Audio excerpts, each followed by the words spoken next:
Yo, yes, sir. What's popping? What's good, family? Hey, check this out. Today, man, I'm gonna read, this good book, and this is a book that I think, it's a good read.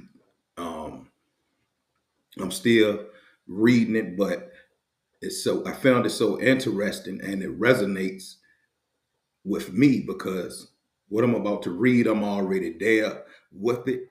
Um, I already been doing my research on certain things you know, like the Bible, things like that, I just want to present this, man, and just and I'm recording this right now, today. What's the day? The day is it's Saturday, the 27th of September, 2025. I'm recording this because I was cut off from, I guess, YouTube put me in YouTube jail for a week. So I ain't gonna be able to post this or post nothing, no laughs until Monday because you know I gotta watch what I say and watch what I post and yeah, YouTube will cut you off, man, about some truth. That's all I'm gonna say. But anyway, we're gonna get into this, and this book is called The Great Red Dragon. So let me take myself from well, I'm gonna do it like this. All right. And let's see what it do, man. This book right here is The Great Red Dragon. You see the name, Professor Hilton Hartimer. Hope I ain't butchered that. But let's get into it.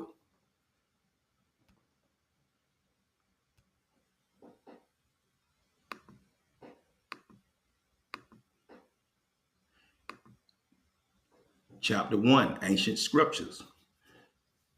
Ptolemy Philadelphia was a ruler of Egypt, right? He was a learned man from 309 to 46 BC. He offered a rich reward for the best religious scrolls and manuscripts for his great library. Impelled by a desire for this reward, wise men of many nations went to Alexandria with their precious writings, and Ptolemy secured some 280,000 scrolls and manuscripts of the most valuable writings in the world. Now check that, get that, check that. It said, impelled by a desire for this reward, wise men of many nations went to Alexandria with their precious writing, and Ptolemy secured some 280,000 scrolls and manuscripts of the most valuable writings in the world. In comparing the various works, Ptolemy made the most startling discovery of the age. To his amazement, he found that all systems of religion were the same in basic principles. How could it have been otherwise?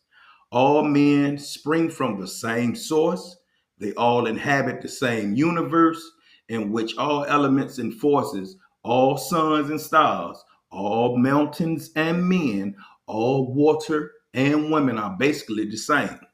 Churchward said that inscriptions on stone tablets found all over the world indicate that all the earth was originally colonized by one people from one source, and that was the lost continent of Mu.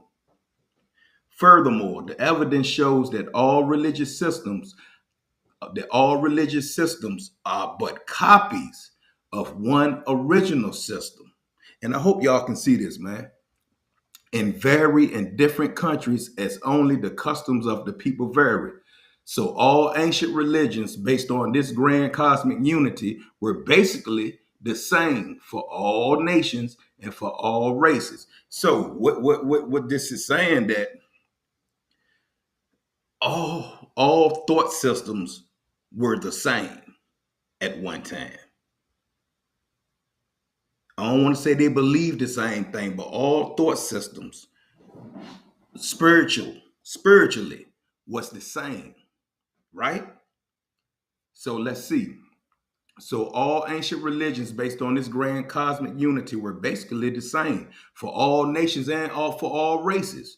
One grand harmonious systems of worship. And Ptolemy had inscribed over the doorway of his chief temple this sentence: experience is the guide for all morality. The evidence shows that this grand unity of religion prevailed in principle through the ages until the 4th century AD. This when this shit starts. Then there came a shocking, let me read that again. The evidence the evidence shows that this grand unity of religion prevailed in principle through the ages until the 4th century AD. Then there came a shocking change under the leadership of Constantine the Great. For those who don't know who he was, Constantine was a Roman emperor and the first emperor to convert to Christianity. And he played a pivotal role in elevating the status of Christianity in Rome. This is when it all changed. Leadership of Constantine the Great and his founding of the Roman state church. Then the fathers of the church went into the vigorous actions for the success of their newly created institutions and for the suppression of all competition. To Alexandria they went and called or took and called what they wanted from Ptolemy's vast library of scrolls and manuscripts. Now, remember that Ptolemy had secured some 280,000 scrolls and manuscripts of the most valuable writings in the world. Constantine and Great and them, what they do? To Alexandria, they went and took what they wanted from Ptolemy's vast library of scrolls and manuscripts. That's 280,000 manuscripts that this Constantine the Great and them went over there and took. Look what they did with them. They copied. And before I finish this right here or start it, I want to tell you this. Your truth is your truth. And truth isn't truth until you decide what truth is. So by me reading this, I'm not trying to change your way, your views, or your belief system. Like I said, like with the honorable, what the late David Blair said. Truth isn't truth until you decide what truth is. So I'm just reading things that resonate with my truth. But it's up to you to decide what your truth is. And that's with anybody. So they copied, interpolated, twisted, and distorted these ancient writings for the making of their Bible. You see that? For the making of their Bible. See that? To make their work more effective, they personalized the ancient symbols and literalized the ancient allegories. You see that?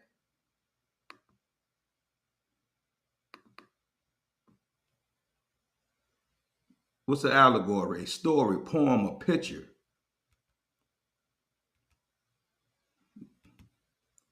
Or picture.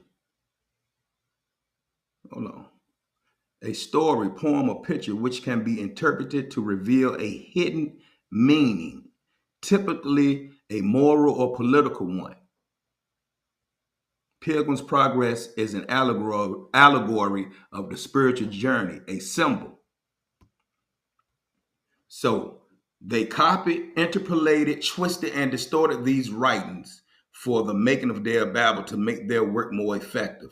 They personalized the ancient symbols and literalized the ancient allegories. Under their scheming hand, startling changes occurred. The son of the universe, the son of the universe became the only begotten son of God. The 12 signs of the ancient zodiac became the 12 apostles of their gospel, Jesus. So this is what allegories means.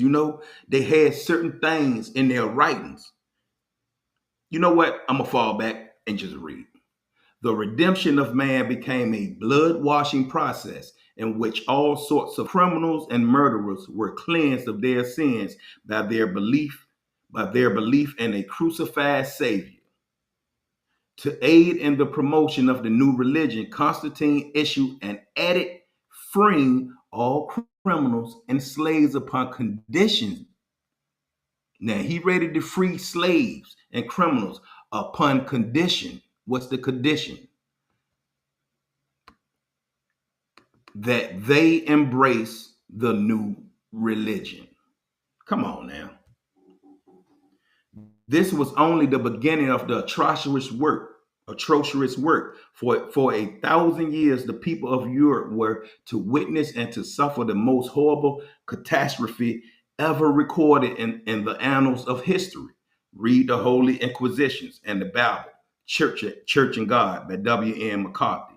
To enforce this newly invented, unscientific, and preposterous religion upon the masses of the Roman world required the destruction of ancient literature and ancient history, the burning of manuscripts and libraries, the demolition of ancient temples, the slaughter of more than 70 million people, and the plunging of the Roman Empire into a state of intellectual darkness that lasted more than 1,000 years. You see what's going on here? Now, we love the Bible because that's what was given to us. Now, before they created the Bible and took writings from our ancestors that had symbols and signs and meant something, they took that and flipped it, remixed it into what they believed in, the way they believed, the way they wanted the world to believe when they gave that out. You know what I'm saying? So let's keep it moving, man. Very interesting. Very interesting. Let's go back to here. Let's start right back here. This was only the beginning of the atrocious work. For 1,000 years, the people of Europe were to witness and to suffer the most horrible catastrophe ever recorded in the annals of history. Read the Holy Inquisitions and the Bible, Church and God by W.M. McCarthy. To enforce this newly invented, unscientific, and preposterous religion upon the masses of the Roman world required the destruction of ancient literature and ancient history, the burning of manuscripts and libraries, the demolition of ancient temples, the slaughter of more than 70 million people, and the plunging of the Roman Empire into a state of intellectual darkness that lasted more than 1,000 years. Then, then the ancient history was written by the church to serve its ends, to hide the facts. You heard that? Then the ancient history was rewritten by the church to serve its end and to hide the facts. And that is the history contained in modern encyclopedias. That worldwide crime could not forever be concealed. Fragments and traces of the grand unity of ancient religion were preserved by inscriptions on stone monuments and temples of all nations, and in symbol and allegory which could be interpreted only by the initiates of the ancient mysteries. Let's see, creative power. In all ages, the most awe-inspiring attribute in the universe is the creative power. The mysteries of life hold no greater secret than that of procreation. That power naturally inheres and hires in all living things in all kingdoms of existence. In every age, this deepest mystery of life attracted the attention of the great philosophers and scientists. The key to the secret of life, opende, lay in the creative function. It could be nowhere else. The cosmic principle of creation of humanity inheres in the creative centers of man for creative action, and that action determines man's status in life. Accordingly,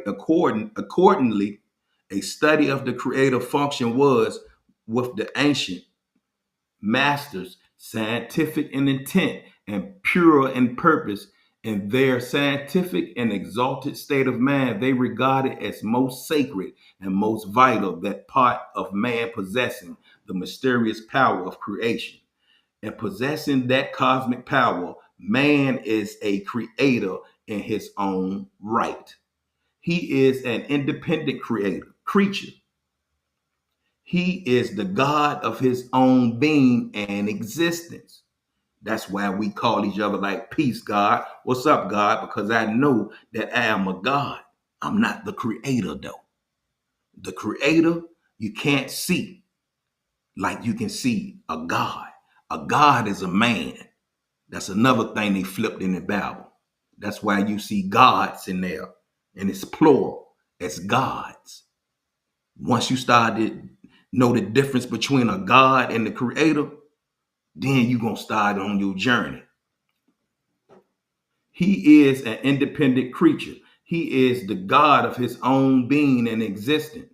He has in himself the power of propagation and I'm ready to crush this word, and perpetuity. Don't worry about it. He can never become extinct, for he has within himself the power to go on forever. Nor was that magic power given to man or bestowed upon him by some imaginary God. Now, see, when they talk about imaginary gods and stuff like that, and this is what I mean, like when I quote Delbert Blair, truth isn't truth until you decide what truth is. Your truth may still be believing that them gods in the Bible is the creator. My truth is them gods in the Bible was masquerading and written in there to be the creator. Because the creator is all love, all light, all good thoughts, right? The creator you can't see like you can see a man. The creator ain't going around here being jealous. You can't see the creator. The only way you can see the creator is in the creator's creation. The creator is the creator of gods, not a God. So when they give you the Bible, they don't give you the creator. They give you gods. So let's keep going. Nor was the magic power given to man or bestowed upon him by some imaginary God. It is an inherent part of him, of his very being, and cannot be given to him nor taken from him. The creative power in man is an eternal as the shining sun, the father of all creation. Let's go here, the Christian Bible. We have said that the Bible was compiled from the writings of the ancient wise men. Such writings did not treat of an anthropomorphic God nor a fabulous heaven. It dealt with the great mystery of life, man and his creative power. The Bible, the Bible was not prepared for the masses, but for the church. It was not prepared to enlighten the masses, but to enslave the masses. And that job has been well done. Through greedy political influence and the ultimate dominance by a selfish and mercenary priesthood, the doctrine of the ancient masters were gradually discarded and disbased. And in the succeeding centuries, a system of dogmatic theology was formulated and developed from a literal interpretation, the dead letter of the ancient symbols and allegories being corrupted by spurious interpolations. And these words is crushing me right now. And that situous distortions, many of which are so obvious and glaring that a sixth grade student can detect them. Like anybody can detect the writings in the Bible, man. Let's just be real. Let's be real here. Anybody know when they read the Bible, it's many contradictions in there. You look at some stuff and be like, yo, this don't even make sense. You know why? Because it don't make sense, because they didn't change, they didn't remixed it and changed it to their own way, the way they want to believe, the way they want you to see the world, and stamp God name on it and got you thinking that them gods in the Bible is the creator.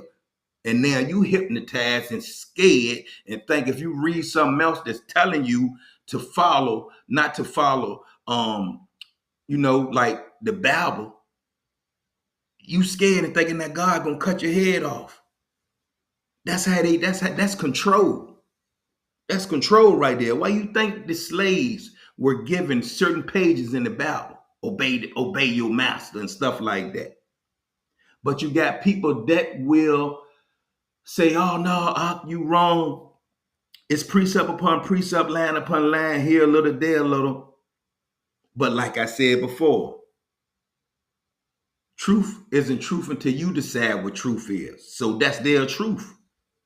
They have the right to think like that. But we know what's going on because even a sixth grade student can detect them. It's that easy. These interpolations and distortions so badly cloud and obscure the context of the Bible that it is a common saying. Nobody can understand the Bible.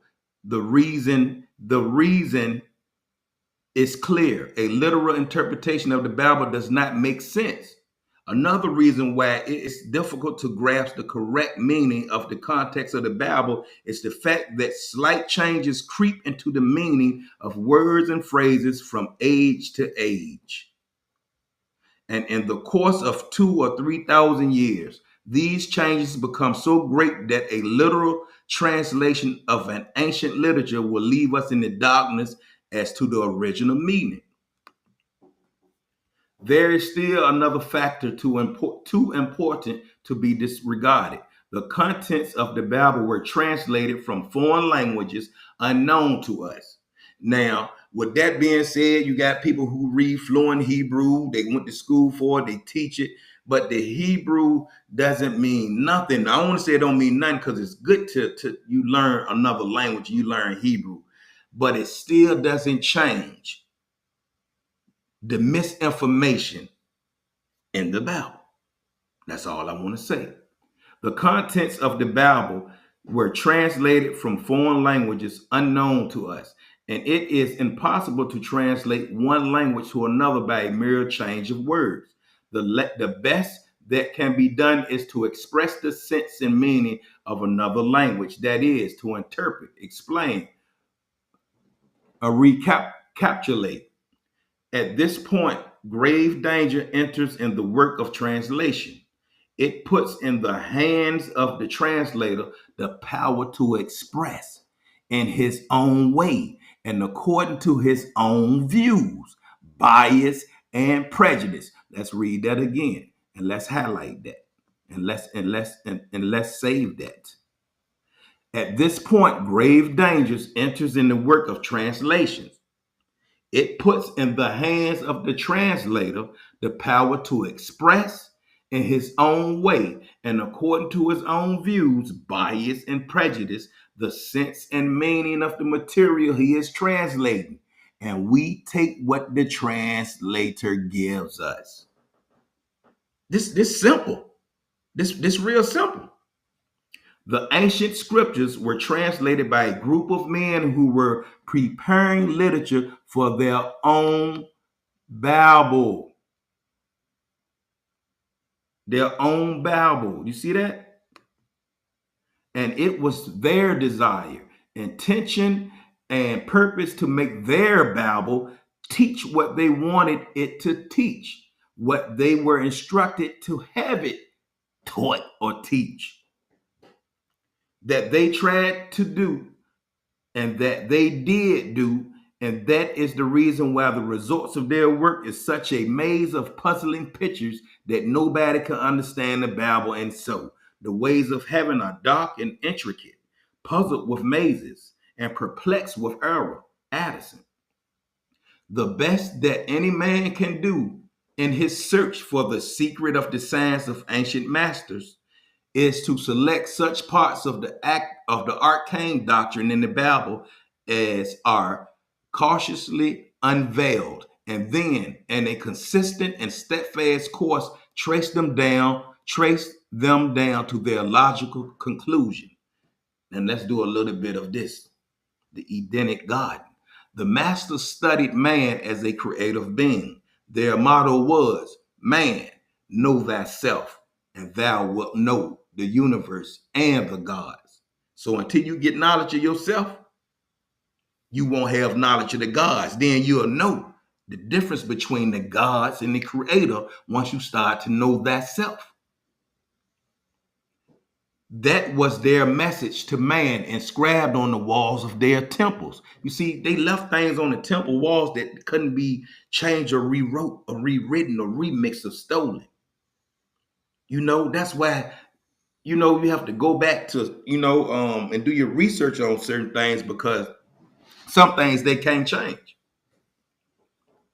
In their work, the masters discovered profound secrets regarding the creative function of the human body.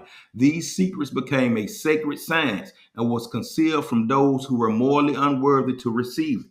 For the power which its possessions confers would be destructive to them and injurious to their fellow man. Details of this power we have noticed mere in detail in our work titled The Magic Wand and the Kingdom of Heaven. It is sufficient here to state that within himself, man contains all the universes, systems, planets, and globes. I am the cosmos. Know thyself. So it's a lot of things. Like, this book is a good read, but I just want to start off with that and just show you, man, that it's okay to think. It's okay to go against something that doesn't feel right to you. The creator is not going to chop your head off for doing research and reading other books. The creator is too vast.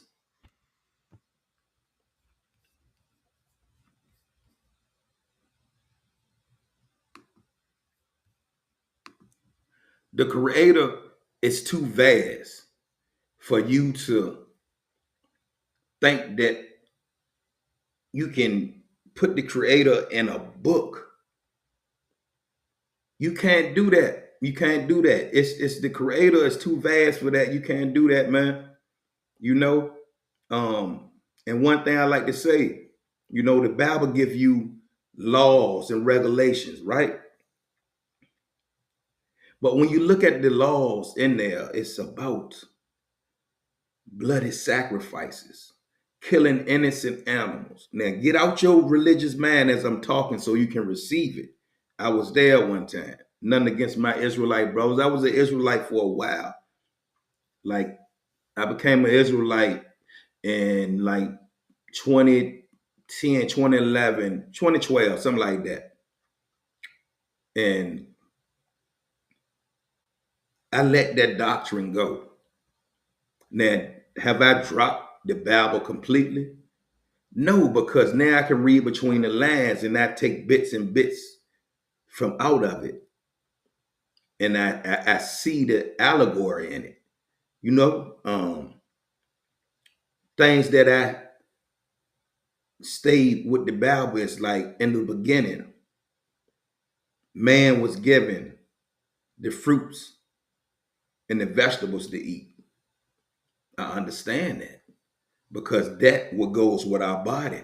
Look up and know thyself, and you will know that yourself, your body, the acid in your stomach is made to digest and to break down fruits and vegetables and seeds. The acid in our stomach is not even powerful enough to break down dead animal flesh. Look that up and know thyself. Your teeth is not structure, black man, black woman. It's not structure to chew dead animal flesh. An animal mouth goes up and down, chop, chop, rip, bite, and rip dead animal flesh. Our mouth goes side to side. That's for vegetables. fruits. Your hands are made to pick apples, pick oranges off the trees, peel them. You know what I'm saying?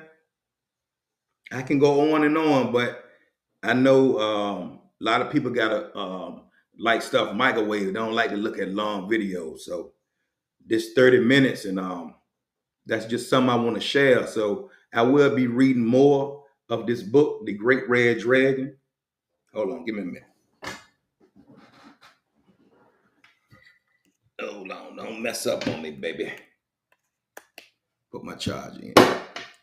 I'll be reading more of this book, The Great Red Dragon. Um, I like to read, man. Shoot, I like to study and shit. You know what I'm saying? Like, man. You know what I'm saying? It's good. It's good, man, to start studying and doing your research and stuff start to resonate with you, and you understand. Like, damn, man, they had me. I've been tripping, man, believing in them gods of the Bible, thinking that they was the creator. Because I don't do no debating or nothing like that. But I used to be a debater. You feel me? But now it's like, yo, your truth is your truth, my truth is my truth. So I just, gonna just do stuff and get people to whoever it's for, it's they gonna get it. You feel me? They gonna get it. And that's just what it is. So I ain't trying to be debating nobody or nothing like this. I just drop what I know and let that flow. I let the universe do what it do. You feel me? You know what I'm saying? Let the universe do what it do. But I got a lot to say. Like right now, I got so much I could say, but I just want to keep it on what I just read. So just know, man, just know it's a lot that they did. They took the Bible, remixed that junk, flipped it around, smacked it, sent it to somebody else. They remixed it, slapped it, sent it to somebody else, and the same thing. That's just what's been going on. You know what I'm saying? I mean, everybody, a lot of, look, people know about this. This ain't nothing new. You know what I'm saying? But it'll be new to you because you never researched it or came across or mess with somebody to tell you to research something, because that's what we came up on. That's what we were born with. It's okay. It's okay to test the spirit by the spirit. Ain't that's what the book say? Test the spirit by the spirit. Why? I test all of them. And I ain't serving no God that kill infants, that kill little sucklings that's still sucking on their mama breast milk. One minute you good and you happy. Next minute you like, I'm gonna kill all them niggas. Because the God of the Bible killed more people than Satan himself. According to the Bible, check it out. But that's what it is, though. You know what I'm saying? We'll get back to this, man. But check that book out, man. It's The Great Red Dragon.